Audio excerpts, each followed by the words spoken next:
This is Dateline News and Conversation. The top stories today: Bakhmut officially taken, maybe, and some discussion about the Russian blogger Vladimir Tartarsky, who was assassinated at the hands of the Kiev administration. My guest tonight, my friend and frequent on the show, Vladimir Kozin. Vladimir, welcome back to the show. Well, thank you very much. Hello, Regis.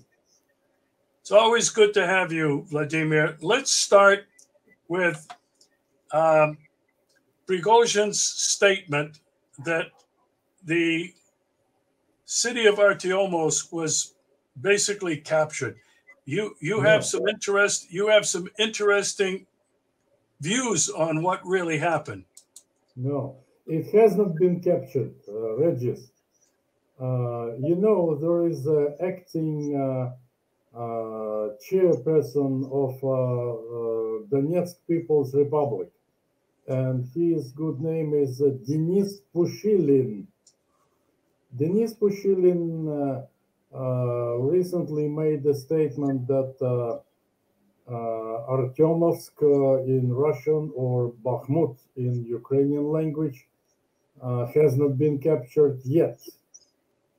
And Pushilin's advisor recently announced here that Russian troops are controlling 70% of the territory of that city. It means that 30% are still controlled by the armed forces of Ukraine. Western sector or western section of the city Artyomovsk / Bakhmut. But at the same time, Russian servicemen have blocked all roads, automobile roads and railroads leading to Artyomovsk or Bakhmut and from that city to the rest of Ukraine. So any supply of reserve forces or ammunition or weapons actually cannot be arranged from the Ukrainian side. But it was a kind of symbolic gesture that yesterday Russian flag was hoisted over the main administrative building in Artyomovsk or Bakhmut. Symbolic because it means that there is no Ukrainian administration in that huge building located in the center of the city. But nevertheless, it doesn't mean that the Artyomovsk or Bakhmut has been actually captured entirely. So the fighting goes on. And when the city will be encircled, engulfed by the Russian troops, nobody can tell you for sure. The fighting is continuing, it's very fierce, but I think that without reserves and additional army supplies of the besieged, nearly besieged formation of Ukrainian armed forces in Bakhmut or Artyomovsk, it will say the following: their fate is doomed. Sooner or later, Artyomovsk will fall down. And Denis Pushilin, acting head of the Donetsk People's Republic, also mentioned that Russian troops have not noticed any exodus of armed forces of Ukraine from Artyomovsk or Bakhmut. So they are fighting, they are inside, but the morale is very low. They understand that they won't be able to fight for quite a long time. Okay, Vladimir, I'd like to clarify a couple of things. First of all, you mentioned that the roads, highways, and railroads leading into and out of Artyomovsk have been under the control of the Russian military, the Wagner group. Mm-hmm. So, what that means is, as you indicated, they are not able to resupply troops, ammunition, and it would appear to me that, as you mentioned, the exodus, the retreat from that area by however many Ukrainian troops are there, they're cut off, correct? Mm-hmm. Yes, Regis, you are absolutely correct. Because all highways and railroads going to Bakhmut and back to the continental Ukraine are blocked and are heavily shelled by high caliber artillery pieces and multiple launch rocket systems like Russian Grad, Smerch, and some others. And additionally, it was announced yesterday that Solntsepek, it's a huge flamethrower that can create 3,000 Celsius temperature at, at, at the specific target it hits. So no person, no military hardware like tanks, armored personnel carriers, or people can survive such a huge temperature, 3,000 Celsius. Mamma mia, incredible. Everything will be burned completely. And one rocket from Solntsepek flamethrower, the square of annihilation is four football uh, place, a football area. Yeah, just Football field, yeah. So, football field. You're right. Thank you. Football field. Right. Four football fields. wow. So it's quite a big square of annihilation, and we use this kind of Solntsepek flamethrower sometimes in several directions in Ukraine, but not on a massive scale.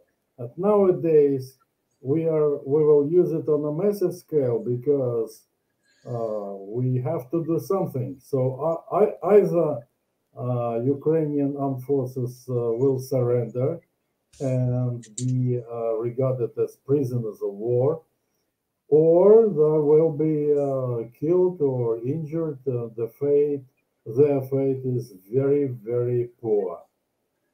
Yeah, I want to clarify a couple of things. The second thing that I wanted to clarify was you mentioned that there still are Ukrainian troops in the western part of the city, or are they outside the city in some other In, region?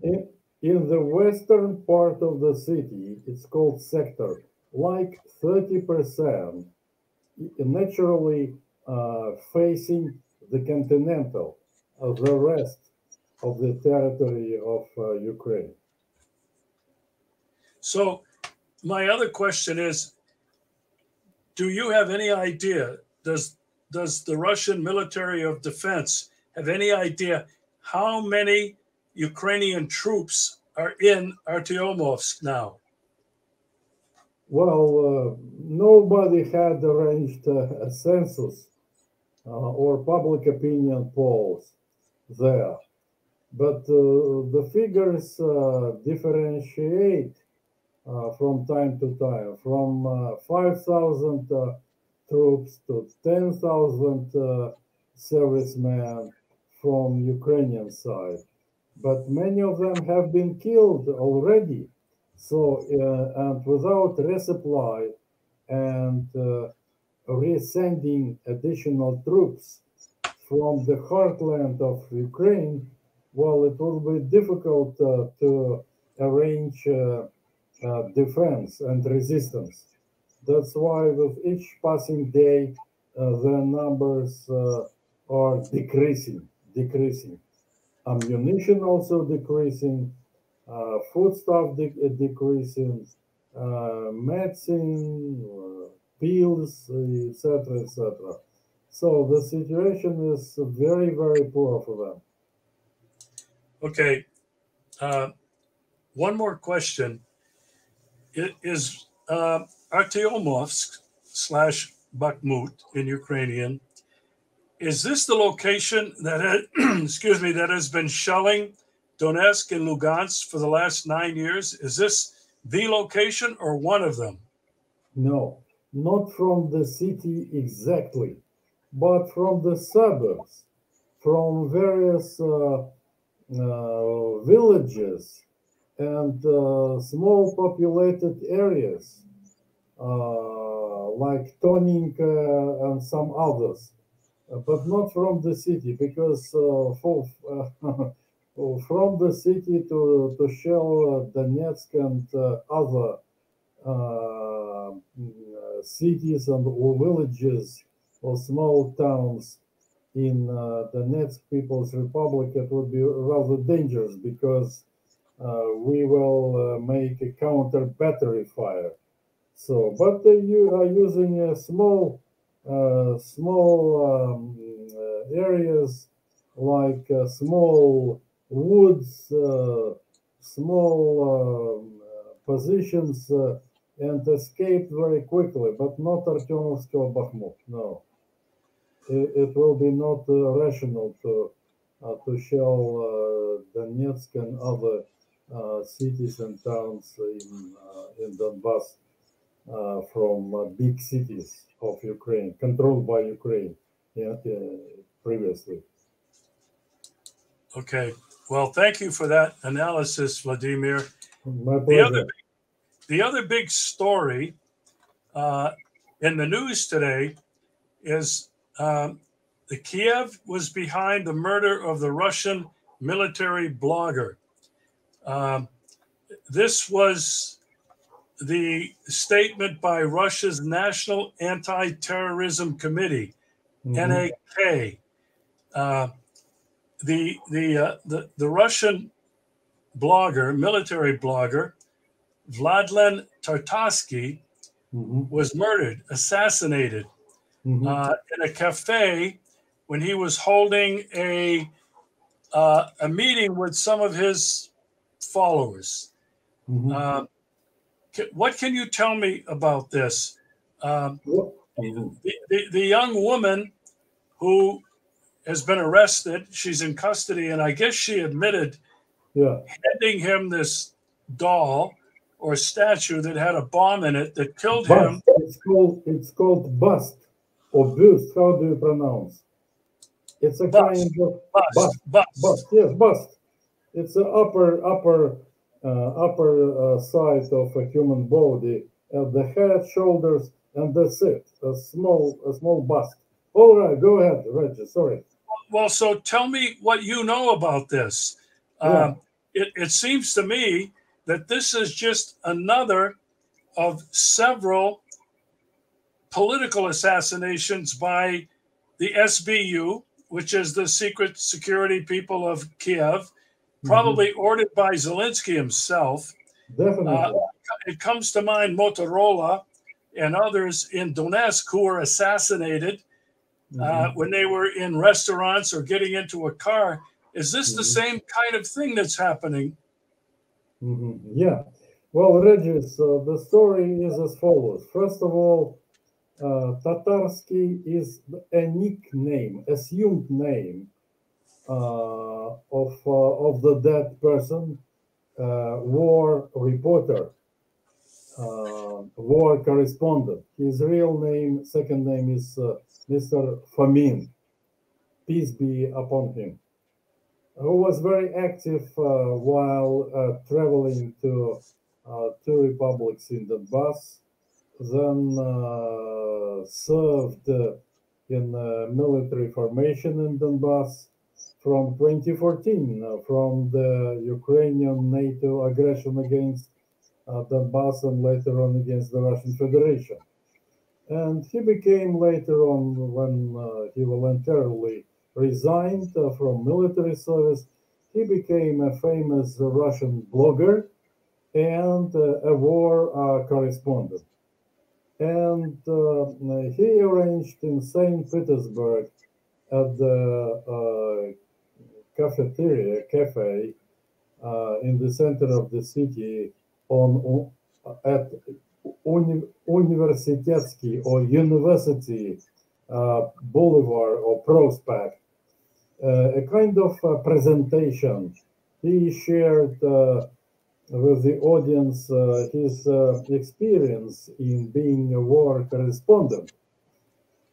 And unfortunately, young lady, 24 years old, from Navalny admirers or from Navalny group, allegedly for combating corruption in Russia, she delivered at this meeting into this cafe that had around 100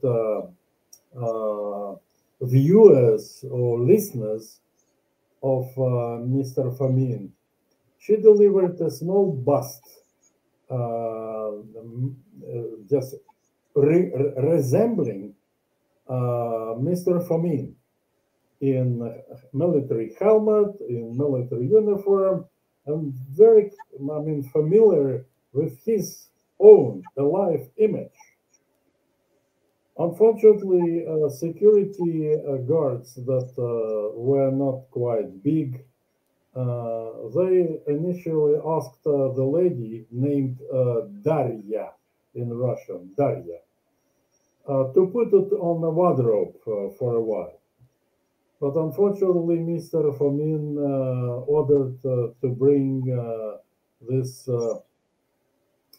bust, which was put into a cartoon box, a huge paper box. She opened and laughed when she recognized himself with his assistant. But at this time, 5 minutes later, when he saw and put the bust, he was very happy that, artist presented kind of made such a bust familiar with his original native image.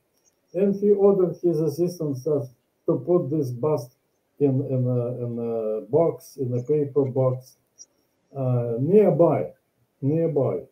And the lady Daria escaped.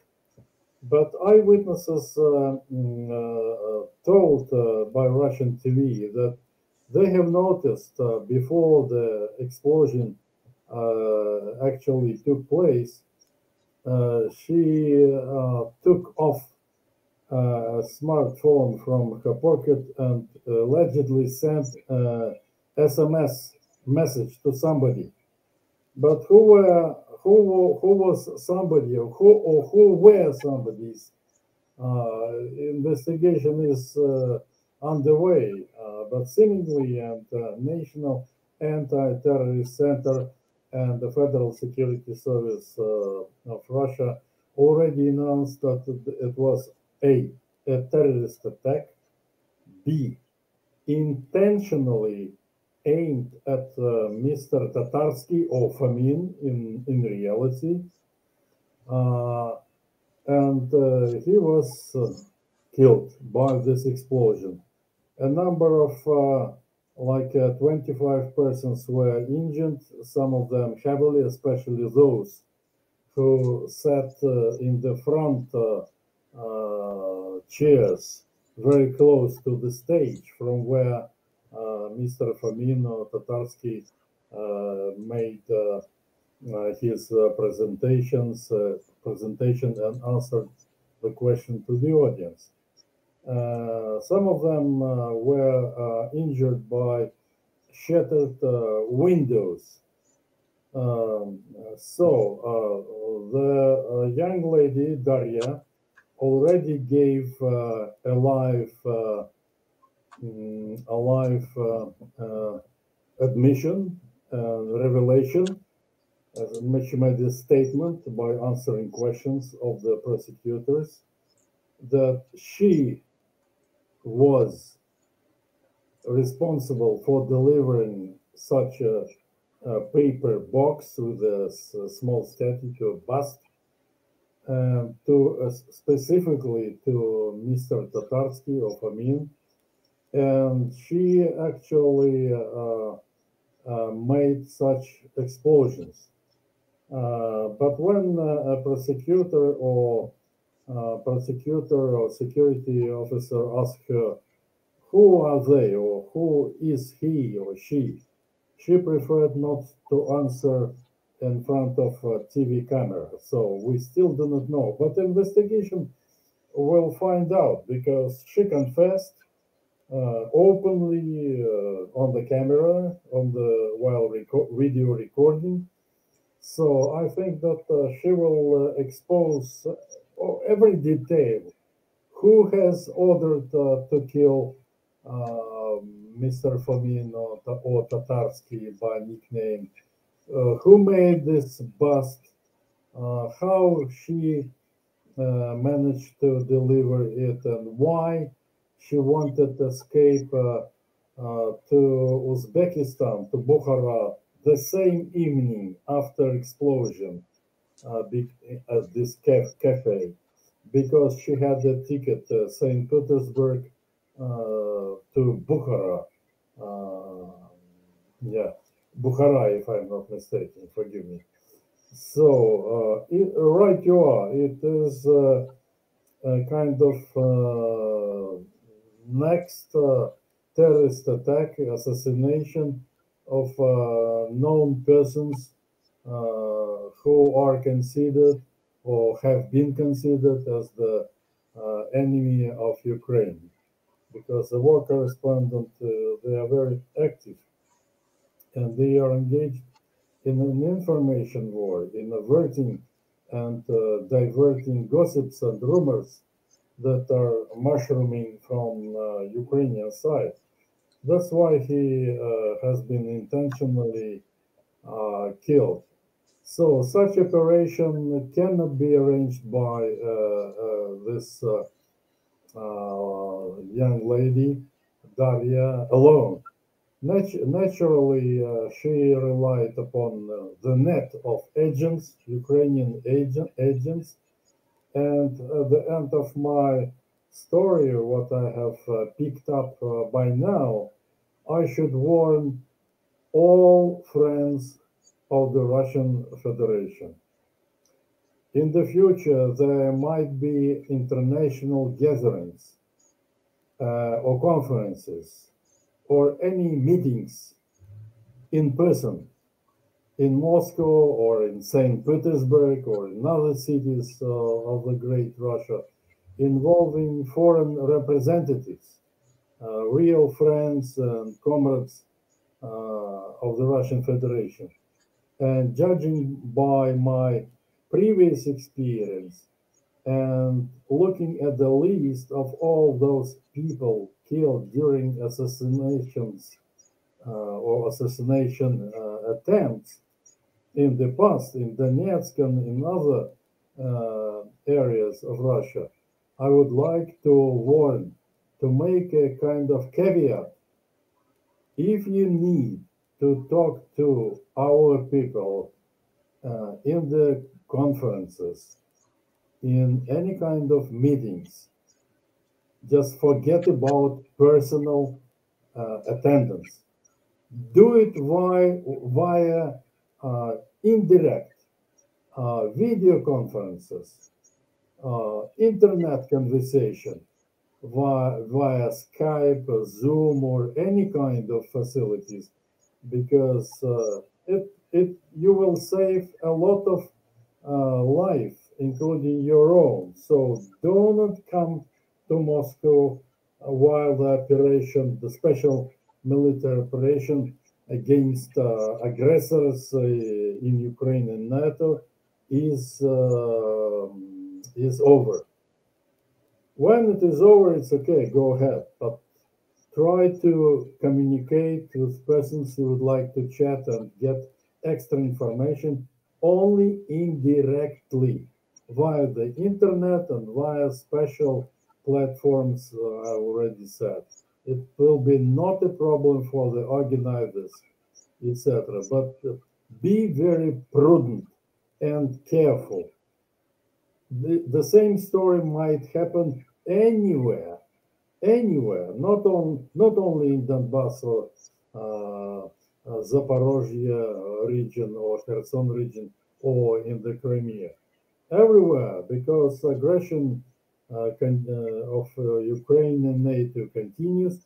So be vigilant, be prudent, not to attend crowded meetings. Besides going to make shopping, to do shopping, etc., to visit physicians.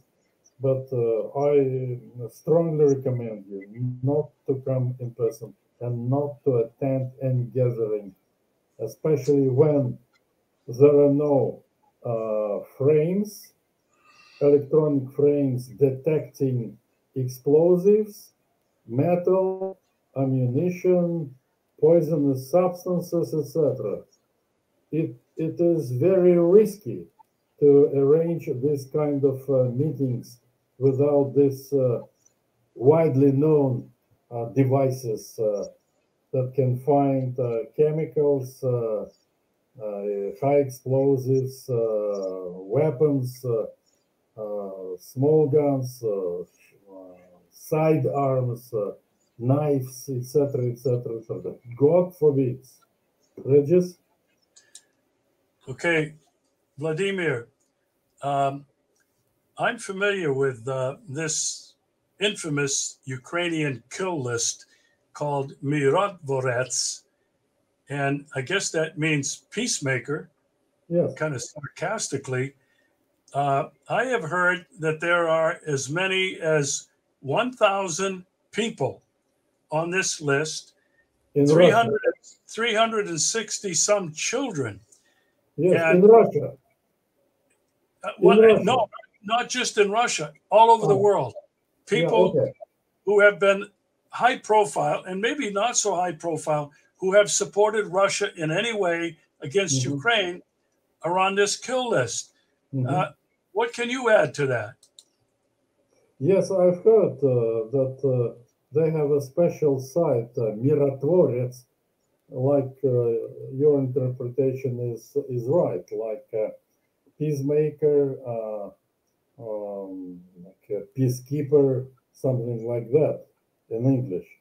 So they are listing a number of VIPs and rank and file people whom they are considering as the enemy of Ukraine. And that's why see people should be very attentive to any suspicious movements. There are not only political figures, but also correspondents in Moscow working at the Russia Today or Vesti radio station, Vesti FM frequency modulated radio station, famous not only in Moscow but in the Russian Federation.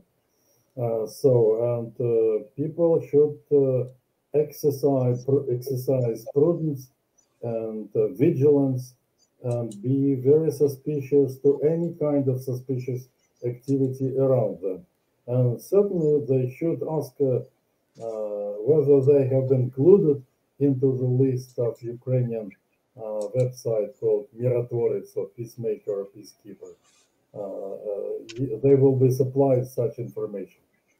Because unfortunately, not all of us can hire security guard, personal security guard, and personal bodyguard while moving somewhere in the city, visiting public places, etc., etc. So the story is very serious, and we should not neglect it. We should not, sit quietly and believing that Moscow is far away from battlefield, from line of engagement, and St. Petersburg is far away, and other cities are far away. They are far away, but agents can visit any city in the Russian Federation with fake passports, with the bribed by security service of Ukraine. They might be normal Russian citizens like killer of blogger and war correspondent Mr. Fomin or Tatarsky. She was born, Daria was born in St. Petersburg, studied at the St. Petersburg University, but decided better not to continue studies. Became a sales woman in the private shop, and later on just joined this Navalny movement called anti-corruption movement, arranged by Navalny, who is still sitting behind the bars. Yeah. Well, Vladimir, I want to thank you for this. These are three really important stories that are happening today. And it seems like there isn't a day that goes by without some other really atrocious and evil or terrorist act by Ukraine, and not just in Ukraine, but in Russia and in the Donbass and wherever they can find and hunt down people. So thank you so much for the insight, Vladimir. My pleasure, Regis. Thank you very much for your questions and for your continuous curiosity in understanding what is going on in this wonderful world.